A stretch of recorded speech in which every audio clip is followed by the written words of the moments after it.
Hello दोस्तों, मैं हूं आपका होस्ट और दोस्त हर्ष। हर कहानी सिर्फ शब्दों का मेल नहीं होती, कुछ कहानियां रूह तक उतर जाती हैं। तो तैयार हो जाइए डर, रहस्य और सस्पेंस की दुनिया में कदम रखने के लिए द स्टोरी स्क्रॉल के साथ। यहां मैं आपके लिए लेकर आता हूं रोमांचक, डरावनी और भूतिया कहानियां, जिन्हें सुनकर आपकी रूह तक कांप उठेगी। वीडियो शुरू करने से पहले अगर आप हमारे चैनल पर नए हैं तो वीडियो को लाइक करें, चैनल को सब्सक्राइब करें और दाईं तरफ दिए गए घंटी आइकन को दबाकर ऑल जरूर चुनें ताकि हर नई डरावनी कहानी सबसे पहले पहुंचे आप तक। चलिए कहानी शुरू करते हैं। भूत बंगला पहाड़ों की गोद में बसा एक छोटा सा गांव था, रूपनगर। इस गांव के बाहर एक पुराना जर्जर बंगला खड़ा था, जिसके बारे में कई डरावनी कहानियां प्रचलित थीं। लोगों का मानना था कि वह बंगला भूतिया है और जो भी उसमें गया वह कभी वापस नहीं आया। गांव वाले उस बंगले के पास से गुजरने से भी डरते थे। कहानी की शुरुआत होती है एक युवा जोड़े से, समीर और रिया, जो शहर की भागदौड़ से ऊबकर शांत और सुकून भरी जगह की तलाश में थे। उन्हें रूपनगर के इस शांत वातावरण ने आकर्षित किया।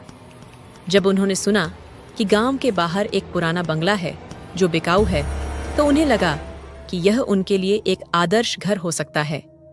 एक छोटे से गांव में भूत बंगला नामक एक पुरानी हवेली थी। गांव वालों ने उन्हें उस बंगले से दूर रहने की सलाह दी, लेकिन समीर और रिया, जो आधुनिक विचारों वाले और थोड़े जिद्दी थे, उनकी बातों को अंधविश्वास मानकर हंस दिए। एक दिन वे उस बंगले को देखने गए। बंगला बाहर से जितना पुराना और डरावना लग रहा था, अंदर से उतना ही विशाल और भव्य था। धूल की मोटी परत हर जगह जमी हुई थी, टूटे हुए फर्नीचर बिखरे पड़े थे और मकड़ी के जाले हर कोने में लटक रहे थे। फिर भी उन्हें उस बंगले में एक अजीब सी खूबसूरती महसूस हुई। रिया को विशेष रूप से उस बंगले की पुरानी वास्तुकला पसंद आई। उसने समीर को मना लिया और उन्होंने वह बंगला खरीद लिया। बंगले की मरम्मत शुरू हुई। मजदूरों ने भी पहले तो काम करने से इनकार कर दिया, लेकिन पैसों का लालच देकर समीर ने उन्हें राजी कर लिया। बंगले की सफाई और मरम्मत के दौरान कई अजीबोगरीब घटनाएं होने लगीं। कभी कोई औजार अपने आप गिर जाता, कभी कोई दरवाजा अपने आप खुल जाता। मजदूरों में डर फैलने लगा, लेकिन समीर ने उन्हें समझाया कि यह सब उनकी कल्पना है या पुरानी संरचनाओं में ऐसा होता रहता है। एक रात रिया बंगले की बालकनी में बैठी चांदनी रात का आनंद ले रही थी। तभी उसे किसी के फुसफुसाने की आवाज सुनाई दी। उसने चारों ओर देखा, लेकिन कोई नहीं था। उसे लगा कि यह हवा की आवाज है। फिर उसने देखा कि बंगले के बगीचे में एक काली परछाई घूम रही है। वह डर गई और अंदर भाग गई। उसने समीर को बताया, लेकिन समीर ने उसे शांत करते हुए कहा कि शायद उसने कोई जानवर देखा होगा। जैसे जैसे वे बंगले में रहने लगे, ये घटनाएं बढ़ने लगीं। रिया को अक्सर रात में किसी के चलने की आवाज, बच्चों के रोने की आवाज और कभी-कभी किसी महिला के हंसने की आवाज सुनाई देती थी। समीर ने शुरू में इन बातों को नजरअंदाज किया, लेकिन धीरे धीरे उसे भी अजीबोगरीब चीजें महसूस होने लगीं। एक बार जब वह अपने कमरे में अकेला बैठा काम कर रहा था, तो उसे लगा कि कोई उसके कंधे पर हाथ रख रहा है। जब उसने पीछे मुड़कर देखा तो कोई नहीं था।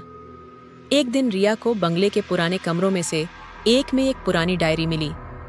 ये डायरी बंगले के पिछले मालिक, एक जमींदार की पत्नी राधा की थी।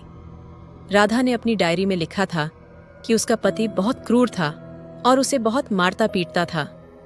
राधा को एक बेटी थी जिसे उसका पति पसंद नहीं करता था।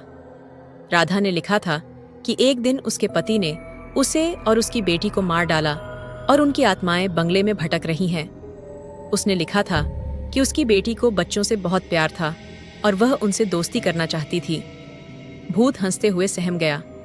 डायरी पढ़कर समीर और रिया हैरान रह गए। उन्हें समझ आ गया कि बंगले में कोई आत्मा है। वे डर गए, लेकिन साथ ही उन्हें राधा और उसकी बेटी के प्रति दया भी महसूस हुई। उन्होंने तय किया कि वे उन आत्माओं को शांति दिलाने की कोशिश करेंगे। अगले कुछ दिनों तक समीर और रिया ने बंगले में रहने वाली आत्माओं से जुड़ने की कोशिश की। उन्होंने राधा और उसकी बेटी के लिए प्रार्थना की, उन्हें शांत करने की कोशिश की। उन्होंने बंगले में एक छोटा सा मंदिर भी बनाया। धीरे धीरे उन्हें महसूस होने लगा कि आत्माएं उन्हें परेशान नहीं कर रही हैं। उन्हें लगा कि राधा और उसकी बेटी की आत्माएं शांति प्राप्त कर चुकी हैं। लेकिन एक दिन एक भयानक घटना हुई। रिया को बंगले के बगीचे में एक काली परछाई दिखाई दी, जो राधा की डायरी में लिखी हुई परछाई जैसी थी। वह परछाई राधा के पति की थी। उसने समीर और रिया को परेशान करना शुरू कर दिया। उसे गुस्सा आ रहा था कि वे राधा और उसकी बेटी की मदद कर रहे थे। समीर और रिया अब गंभीर संकट में थे। उन्हें समझ नहीं आ रहा था कि वे क्या करें। उन्होंने एक तांत्रिक से संपर्क किया, जिसने उन्हें बताया कि बंगले में राधा और उसकी बेटी की आत्माओं के साथ साथ राधा के पति की आत्मा भी है। उसने उन्हें बताया कि राधा के पति की आत्मा बहुत शक्तिशाली है और उसे शांत करना मुश्किल होगा। तांत्रिक ने उन्हें कुछ मंत्र और उपाय बताए। एक रात समीर और रिया ने तांत्रिक द्वारा बताए गए उपायों को करना शुरू किया। बंगले में एक भयानक तूफान आया। बिजली चमकने लगी, हवाएं तेज चलने लगीं और बंगले में अजीबोगरीब आवाजें आने लगीं। राधा के पति की आत्मा उन्हें डराने लगी, लेकिन समीर और रिया ने हिम्मत नहीं हारी। उन्होंने लगातार मंत्रों का जाप किया और तांत्रिक द्वारा बताई गई पूजा की। धीरे धीरे तूफान शांत होने लगा, आवाजें कम होने लगीं। समीर और रिया ने देखा कि काली परछाई धीरे धीरे फेडिंग हो रही थी। आखिरकार वह परछाई पूरी तरह से गायब हो गई। अगले दिन सुबह हुई। बंगला शांत और निर्मल था। समीर और रिया को लगा कि राधा और उसकी बेटी की आत्माएं और राधा के पति की आत्मा, तीनों को शांति मिल गई है। उन्होंने उस दिन से उस बंगले को एक नया जीवन देने का फैसला किया। उन्होंने उस बंगले को एक बच्चों के अनाथालय में बदल दिया। उस बंगले में अब बच्चों की खिलखिलाहट गूंजने लगी थी। बच्चों को अब डरावनी कहानियों की जगह खुशी और उम्मीद की कहानियां सुनाई जाती थीं। वे उस दिन से भूत बंगले में सबके दिलों का दोस्त बन गया और उन्हें डरावनी कहानियों की जगह खुशियों की कहानियां सुनाने लगा। समीर और रिया को राधा और उसकी बेटी की आत्माओं की उपस्थिति अब भी महसूस होती थी, लेकिन अब उन्हें डर नहीं लगता था। उन्हें लगता था कि वे उनकी दोस्त हैं और उन बच्चों की भी रक्षा कर रही हैं। इस प्रकार रूपनगर का भूत बंगला एक नया जीवन पाकर खुशी और उम्मीद का केंद्र बन गया। अगर कहानी अच्छी लगी तो वीडियो को अपने दोस्तों के साथ जरूर शेयर करें, ताकि वो भी इन खौफनाक कहानियों का लुत्फ उठा सकें। मिलते हैं एक और ऐसी ही रोमांचक कहानी में। तब तक के लिए बाय बाय।